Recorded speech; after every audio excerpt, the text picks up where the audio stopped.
ዓለም አንዳንዴ ጨካኝ ትሆናለች። ለአንዳንዶች ደግሞ ይህ ጭካኔዋ ወሰን የለውም። ሰኔ 27 1880 አሜሪካ አላባማ ውስጥ አንዲት ቆንጆ ሕፃን ተወለደች። ስሟ ሄለን ኬለር ይባላል። ለ19 ወራት ያህል ሄለን ልክ እንደ ማንኛውም ሕፃን የዓለምን ቀለማት እያየች የወፎችን ዝማሬ እየሰማች እና የእናቷን ድምፅ እየለየች አደገች። ነገር ግን በ1882 አንድ አስደንጋጭ ነገር ተከሰተ።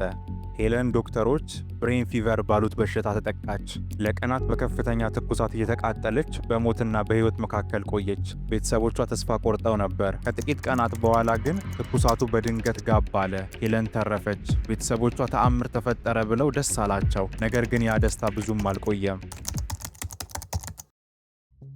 አንድ ቀን እናቷ በሄለን ፊት እጇን ስታርገበግብ ሄለን አይኗን አላንቀሳቀሰችም። በሌላ ጊዜ ደግሞ አንድ ከፍተኛ ድምፅ ያለው ደውል ከኋሏ ሲደወል ሄለን ዞር አላየችም። ይሄም አንድ አስከፊ እውነት ገለጸ። ህመሙ የሄለንን አይን ብርሃን ይዞት ሄዷል፣ ጆሮዋንም ጭምር ደፍኖታል። በ19 ወር ዕድሜዋ ሄለን ኬለር በአንድ ጊዜ ወደማይወጣበት የጨለማና የዝምታ እስር ቤት ውስጥ ተወረወረች። ምንም ነገር ማየት አትችልም፣ ምንም ነገር መስማት አትችልም። ከሰዎች ጋር የምትገናኝበት ብቸኛዋ ድልድይ ተሰበረ። ለሚቀጥሉት 5 ዓመታት ሄለን በዛች ጠባብና ጨለማ ዓለም ውስጥ ሆና ስትታገል ኖረች። ያቺ መናገር የማትችሏ ሕፃን ውስጧ ያለውን ስሜት የምትገልጽበት ብቸኛ መንገዷ ጩኸትና ቁጣ ብቻ ሆነ። ዓመታት ነጎዱ። አሁን ሄለን የ7 ዓመት ልጅ ሆናለች። መናገር አትችልም፣ ስርዓትም እውቀትም አልነበራትም። የኬለር ቤተሰቦች ቤት በጭንቀት ተሞልቷል። ሄለን በቁጣ ስትነሳ ማንንም አትሰማም። ዕቃ ትሰብራለች፣ ሰዎችን ትመታለች፣ መሬት ላይ ተዘርራ ትንፈራገጣለች። እናቷ ኬት ኬለር ግን ተስፋ አልቆረጠችም። አንድ ቀን ዘሚራክል ወርከር የተባለችውን ወጣት አስተማሪ ያገኘቻት፣ አና ሱሊቫን። መጋቢት 3 ቀን 1887 ሄለን ይህንን ቀን የህይወቴ ትልቁ ቀን ትለዋለች። አን ሱሊቫን የኬለር ቤት ደጃፍ ላይ ስትደርስ ገና 20 ዓመቷ ነበር። እሷ ራሷ ቀደም ሲል በአይን ህመም ምክንያት ለዓመታት እይቷን አጥታ በኦፕሬሽን የተመለሰላት በመሆኑ የሄለንን ጨለማ ጠንቅቃ ታውቀው ነበር። ግን ስራው ቀላል አልነበረም። አን የመጀመሪያውን ትምህርት ለመስጠት ሞከረች። አንዲት አሻንጉሊት ሰጠቻትና በሄለን መዳፍ ላይ ዶል ወይም አሻንጉሊት የሚሉትን ፊደላት በምልክት ጻፈች። ሄለን እንቅስቃሴውን ወደደችው፣ ነገር ግን ትርጉሙ አልገባትም። ለእሷ ያ ዝም ብሎ የእጅ ጨዋታ ብቻ ነበር። አንድ ቀን ግን ትዕግስት የተሞላበት አስደናቂ ክስተት ተፈጠረ።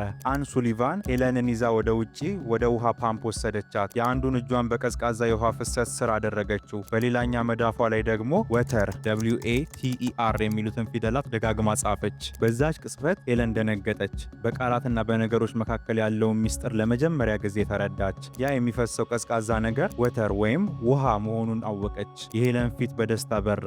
መሬቱን ነካችና ስሙን ጠየቀች። አስተማሪዋን ነካችና ስሟን ጠየቀቻት። በአንድ ቀን ብቻ ከ30 በላይ የሆኑ አዳዲስ ቃላቶችን ለመደች። የ7 ዓመት የዝምታ ግድግዳዋ ፈረሰ። የውሃው ተአምር የሄለንን ዓለም ከፈተው። ነገር ግን ይህ መጀመሪያ እንጂ መጨረሻ አልነበረም። አሁን ሄለን የቃላትን ትርጉም አውቃለች፣ ግን ጥያቄዋ አላቆመም። እንዴት ነው እንደ ሌሎቹ መናገር የምችለው የሚል ብርቱ ፍላጎት አደረባት። አስቡት፣ ድምፅ ሰምታ ማታቅ፣ የሰዎችን የከንፈር እንቅስቃሴ አይታ ማታቅ ሴት እንዴት ነው መናገር የምትችለው? እዚህ ጋር ነው የሄለን ጽናት ዓለምን ያስደመመው። አስተማሪዋ አን ሱሊቫን አዲስ ዘዴ ቀየሰች። ሄለን ጣቶቿን በአስተማሪዋ ጉሮሮና ከንፈር ላይ ታሳርፋለች። የድምፅን ንዝረት በማጥናት የትኛው ንዝረት የትኛውን ፊደል እንደሚወክል ለዓመታት አጠናች። በሺዎች የሚቆጠሩ ጊዜያት ተሳሳተች። በሺዎች የሚቆጠሩ ጊዜያት ደከማት። ነገር ግን አልችልም የሚለው ቃል በሄለን መዝገበ ቃላት ውስጥ አልነበረም። በመጨረሻም የማይታሰበው ሆነ። ሄለን ኬለር የመጀመሪያውን አረፍተ ነገር በድምፅ ተናገረች። አሁን ገደብ አይደለውም አለች። ድምጿ እንደ ሌሎቻችን ጥርት ያለ ባይሆንም መልእክቱ ግን በዓለም ዙሪያ በአንድ ያስተጋባ። ሄለን እዛው አልቆመችም። በ1900 በታዋቂው ራድክሊፍ ኮሌጅ ትምህርቷን ጀመረች። መጽሐፍት በብሬል አልነበሩም። አስተማሪዎች የምልክት ቋንቋ አያውቁም ነበር። አስተማሪዋ አን ሱሊቫን ግን እያንዳንዱን ንግግር በሄለን መዳፍ ላይ የተረጎመችላት ለዓመታት አብራት ተቀመጠች። በ1904 ሄለን ኬለር የቢኤ ዲግሪዋን በክብር ተቀበለች። ይህ በታሪክ የመጀመሪያው ክስተት ነበር። አይነ ስውርና መስማት የተሳናት ሴት ኮሌጅ አጠናቃ ስትመረቅ ዓለም በአግራሞት አፏን ያዘች። ሄለን ግን እንዲህ አለች፣ ብቻዬን ስሆን ምንም ነገር ማሳካት አልችልም፣ አብረን ከሆነን ግን ብዙ ነገር ማሳካት እንችላለን አለች።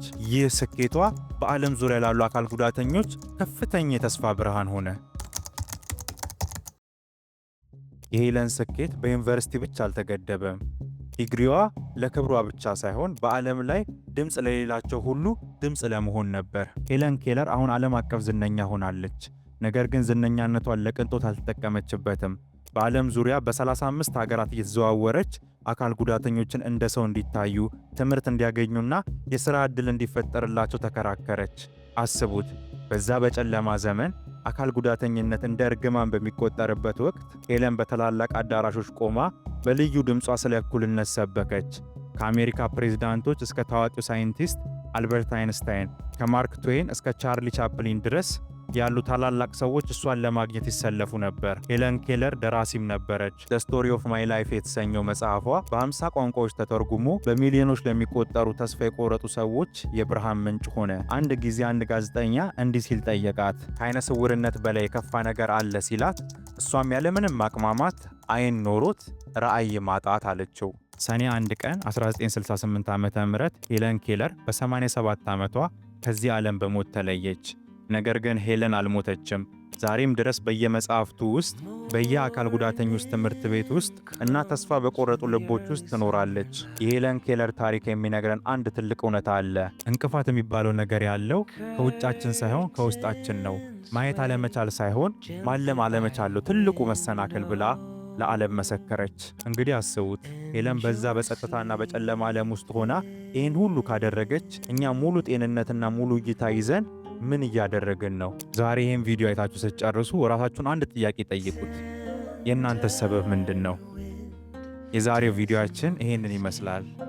ቪዲዮአችን ከተመቻችሁ ላይክ፣ ሼር፣ ኮመንት፣ ሰብስክራይብ እያደረጋችሁ የቻናላችን አባል ሁኑ። በቀጣይ ሳምንት በሌላ ቪዲዮ እስክንገናኝ ቻው።